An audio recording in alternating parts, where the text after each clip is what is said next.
નમસ્કાર વિદ્યાર્થી મિત્રો, RIJADEJA.com વેબસાઇટના એજ્યુકેશનલ વિડીયો સિરીઝમાં આપનું સ્વાગત છે.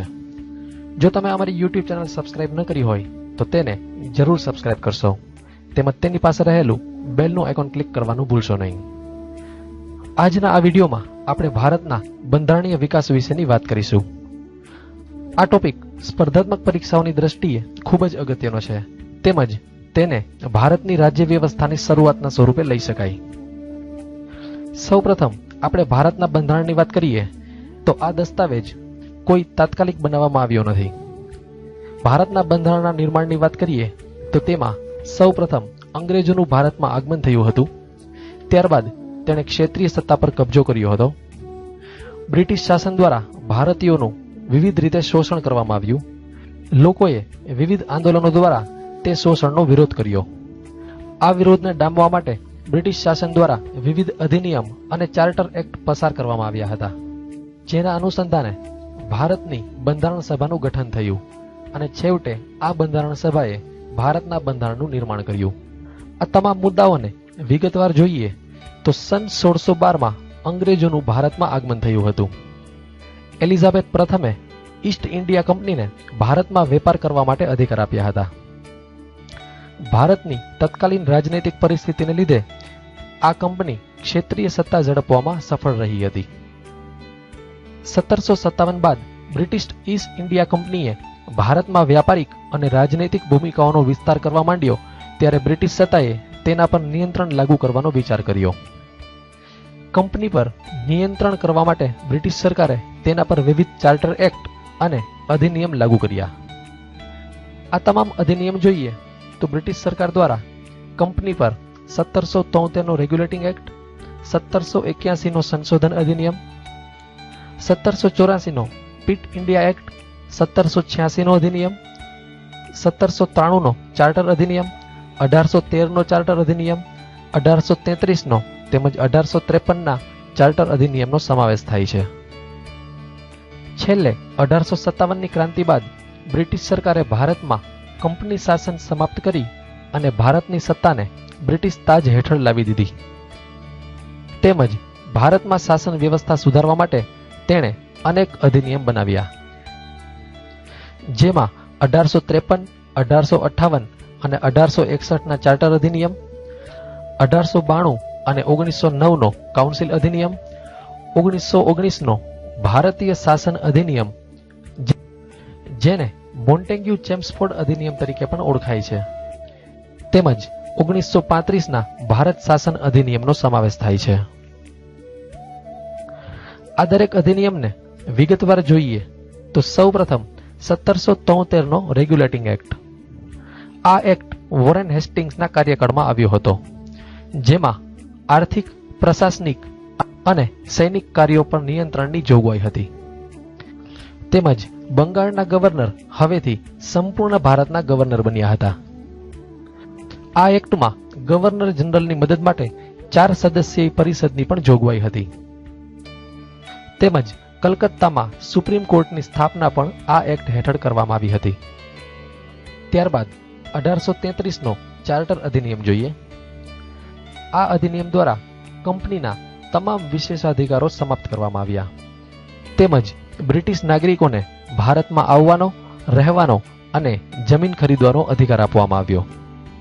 આ સિવાય ગવર્નર જનરલની પરિષદને કાયદો બનાવવાની પણ સત્તા આપવામાં આવી. આ એક્ટ દ્વારા જ ભારતમાં ધર્મ, જાતિ કે વર્ણના આધાર પર કોઈને પદ પરથી વંચિત ન કરી શકાય તેવો કાયદો પણ બનાવવામાં આવ્યો. તેમજ સન 1843માં લોર્ડ એલેનવરો દ્વારા ભારતમાં દાસ પ્રથાનો પણ અંત લાવવામાં આવ્યો. ત્યારબાદ 1853નો ચાર્ટર અધિનિયમ જોઈએ. આ અધિનિયમ દ્વારા કોર્ટ ઓફ ડાયરેક્ટર પાસેથી સિવિલ સેવકોની નિયુક્તિનો અધિકાર છીનવી તેના સ્થાને ભારતમાં સ્પર્ધાત્મક પરીક્ષાઓની વ્યવસ્થા કરવામાં આવી. તેમજ ભારતમાં પ્રથમવાર લેજિસ્લેટિવ પરિષદની પણ સ્થાપના કરવામાં આવી, જેમાં 12 સદસ્યો તેમજ બંગાળના શાસન માટે ઉપરાજ્યપાલની વ્યવસ્થા હતી.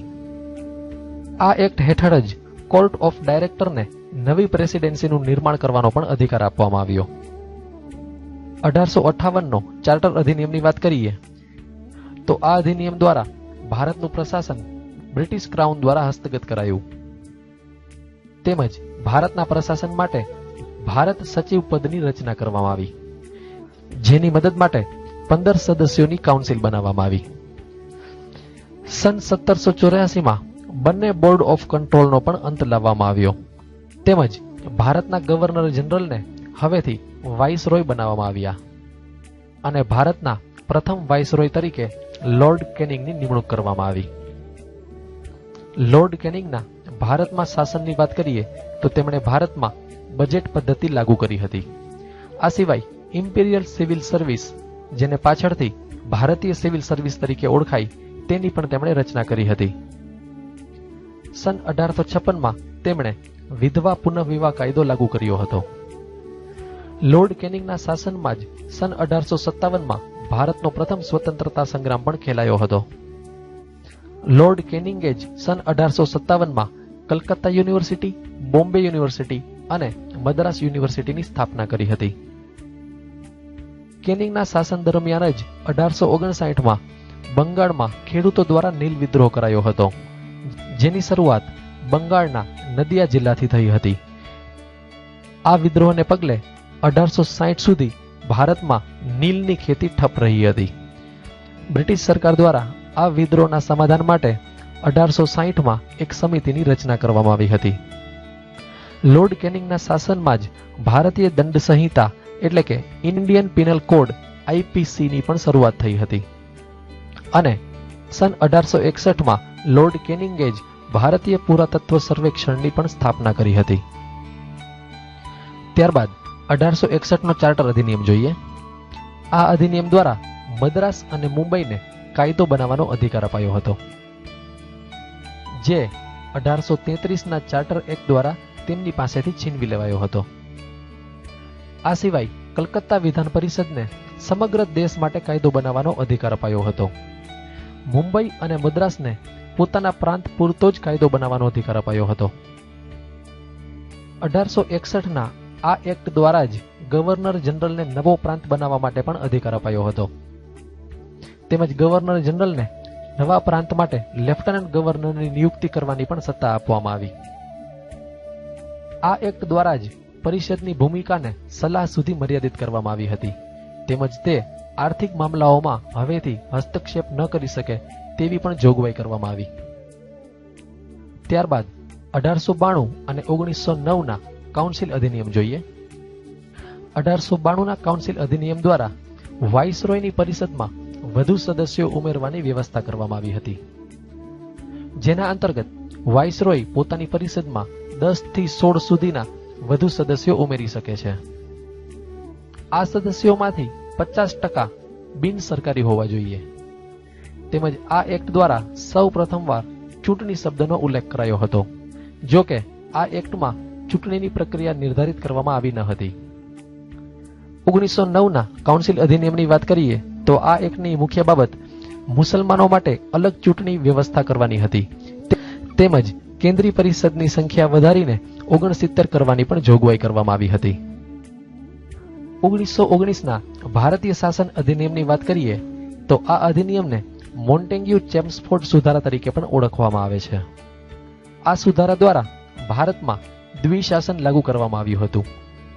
તેમજ આ એક્ટ દ્વારા ભારતમાં શાસનને 3 યાદીમાં વિભાજિત કરવામાં આવ્યું હતું, જેમાં કેન્દ્ર યાદી, રાજ્ય યાદી તેમજ સમવર્તી યાદી અથવા તો મિશ્ર યાદી તરીકે ઓળખાય છે.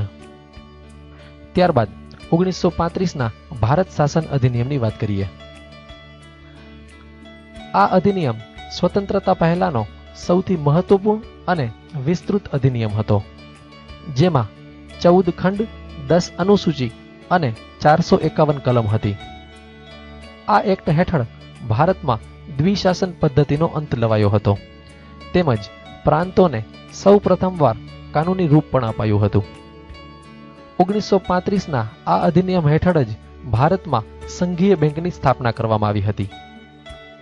આ એક્ટમાં એક વિવાદાસ્પદ કલમ એવી પણ હતી કે પ્રાંતીય ગવર્નર વિશેષ પરિસ્થિતિઓમાં પ્રાંતીય સરકારોનું નિયંત્રણ પોતાના હાથમાં લઈ શકે છે. અને આ જ એક્ટ હેઠળ બર્માને ભારતથી અલગ કરી દેવાયું હતું. બ્રિટિશ શાસન દ્વારા આ તમામ અધિનિયમ પારિત કરાયા તેની પાછળ ભારતીય લોકો દ્વારા કરાયેલા વિવિધ આંદોલન તેમજ વિદ્રોહ હતા. આ આંદોલનોની વાત કરીએ તો ભારતમાં નાના નાના આંદોલનથી લઈ અને રાષ્ટ્રીય કક્ષા સુધીના અનેક આંદોલન થયા હતા. અનેક એવા પણ આંદોલન હતા જેમણે નાના પાયેથી શરૂ કરી અને ધીમે ધીમે રાષ્ટ્રીય સ્વરૂપ ધારણ કર્યું હોય. આ આંદોલનો દ્વારા ભારતીયોએ સ્વતંત્રતાની માંગ શરૂ કરી હતી. અગાઉ જોયું તેમ બ્રિટિશ શાસન દ્વારા આ તમામ આંદોલનોને ડામવા માટે અનેક અધિનિયમો બનાવવામાં આવ્યા હતા, જેનાથી ભારતની જનતાને સંતુષ્ટ કરી શકાય. પરંતુ આ વિવિધ અધિનિયમો દ્વારા ભારતીય જનતાને સંતુષ્ટ કરી શકાય નહીં, તેમજ લોકોએ પોતાના માટે પોતે જ નિયમ બનાવવાની માંગ કરી, એટલે કે ભારતીયો દ્વારા જ ભારતનું બંધારણ. બંધારણની માંગની વાત કરીએ તો ભારતમાં સૌપ્રથમ 1895માં લોકમાન્ય ટિળક દ્વારા તેની માંગ કરવામાં આવી હતી. ત્યારબાદ 1922માં M.K. ગાંધી દ્વારા બંધારણની માંગ કરવામાં આવી હતી, જે 1919ના અધિનિયમના વિરોધ રૂપે હતી. ત્યારબાદ 1923માં દિલ્હી ખાતેના સર્વદલીય સંમેલનમાં પણ બંધારણની માંગ કરવામાં આવી હતી.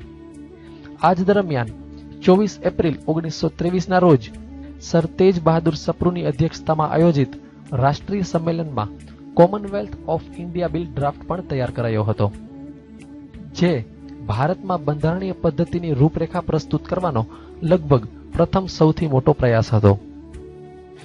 ત્યારબાદ 1928માં સર્વદલીય સંમેલનમાં મોતીલાલ નહેરુની અધ્યક્ષતામાં નહેરુ સમિતિનું ગઠન કરાયું હતું. આ સમિતિના અધ્યક્ષ મોતીલાલ નહેરુ હતા. આ સમિતિના સદસ્ય સર તેજ બહાદુર સપ્રુ તેમજ નેતાજી સુભાષચંદ્ર બોઝ હતા. 1934માં કોંગ્રેસ દ્વારા પોતાની કારોબારીની ઘોષણા દરમિયાન પણ બંધારણની માંગ કરાઈ હતી, જેમાં તેમણે વયસ્ક મતાધિકારના આધાર પર બંધારણ સભાની રચનાની માંગ કરી હતી.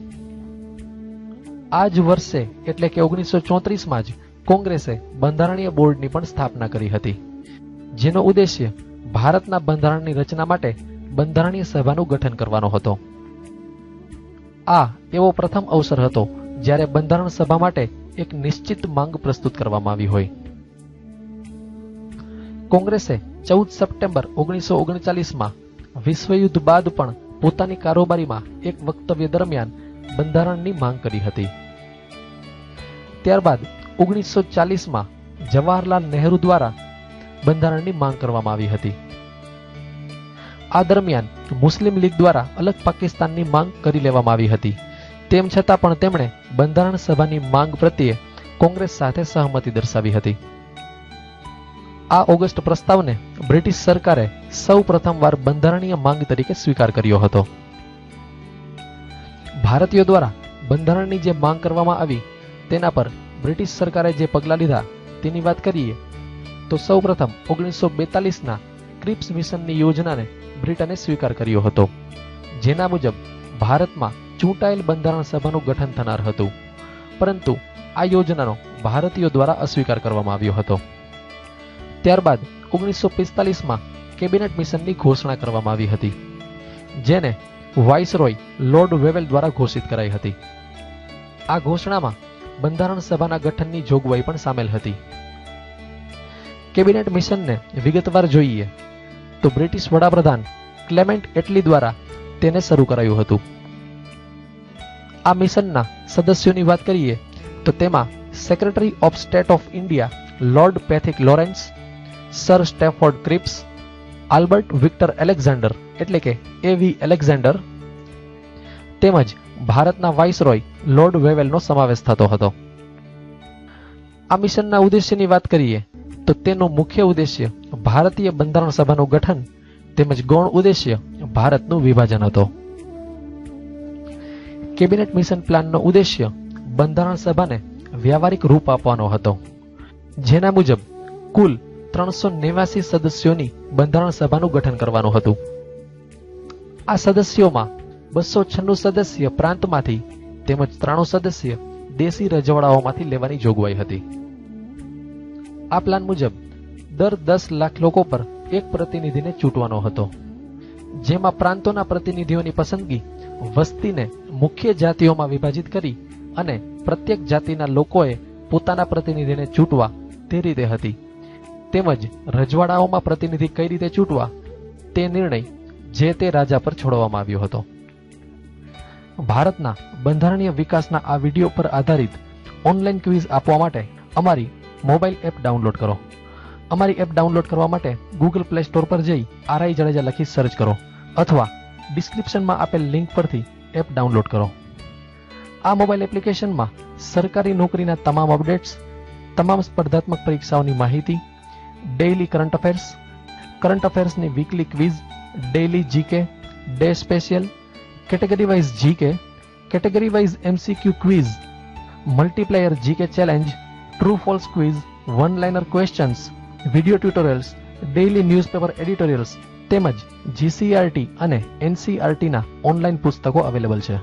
તો આ એપ જરૂર ડાઉનલોડ કરશો. જો આ વિડીયો તમને પસંદ આવ્યો હોય તો વિડીયોને લાઇક કરવાનું તેમજ મિત્રો સાથે શેર કરવાનું ભૂલશો નહીં. સ્પર્ધાત્મક પરીક્ષાઓની તૈયારી માટે વિવિધ વિડીયો ટ્યુટોરિયલ્સ જોવા માટે RIJADEJA.com ની YouTube ચેનલ જરૂર સબસ્ક્રાઇબ કરશો. સબસ્ક્રાઇબ કર્યા બાદ તેની પાસે રહેલું બેલનું આઇકોન ક્લિક કરવાનું ભૂલશો નહીં, જેથી દરેક નવા વિડીયોના નોટિફિકેશન તમને તરત જ મળી શકે. આ વિડીયો તમને પસંદ આવ્યો હોય તો વિડીયોને લાઇક કરવાનું તેમજ મિત્રો સાથે શેર કરવાનું ભૂલશો નહીં. Thank you.